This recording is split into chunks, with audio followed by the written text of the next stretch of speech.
ঠিক আছে।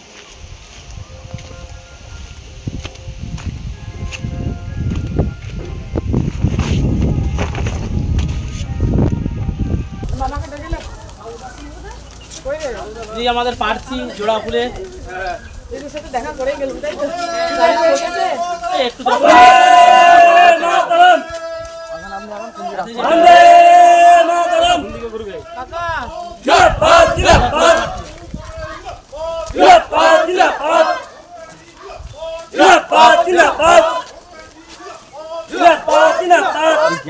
ধিৎকার জানানো ছাড়া কি আছে। একটা মহিলার উপরে আক্রমণ। এখন প্রচার করতে এসেছিলাম এই পঞ্চায়েতের প্রধান, যিনি মাতা পিতা সেজেছেন, এখানের অভিভাবক হয়েছেন, মানুষকে পরিষেবা দেবে বলে শপথ গ্রহণ করেছেন, তিনি তো প্রথমে আটকেছেন। এটা তো দুধ কা দুধ পানি কা পানি এখান থেকে হয়ে যাচ্ছে। কোথা থেকে ইন্ধন, কাদের ইন্ধন, কেন ইন্ধন, কিসের জন্য ইন্ধন?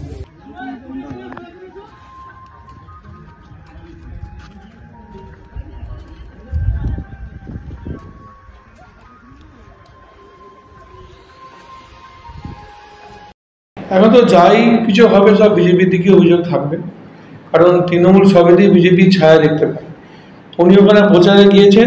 আমার কাছে যতটুকু খবর আছে যে মোস্তাফাপুর যে জায়গাটা, ওই জায়গাটাতে কিছু কেমন ওখানে সিপিএম এর কার্যকর্তা আছে এবং সাধারণ মানুষ যারা ভোটার, তারা তৃণমূলের থেকে বঞ্চিত হয়েছে। কারোর চাকরি গেছে, কেউ কারমানি খেয়েছে, বিভিন্নভাবে বঞ্চিত আছে। তাদের বিক্ষোভ এবং সিপিএম এর যারা আছে তাদের উস্কানি, তার ফলে এই ঘটনাটা ঘটেছে।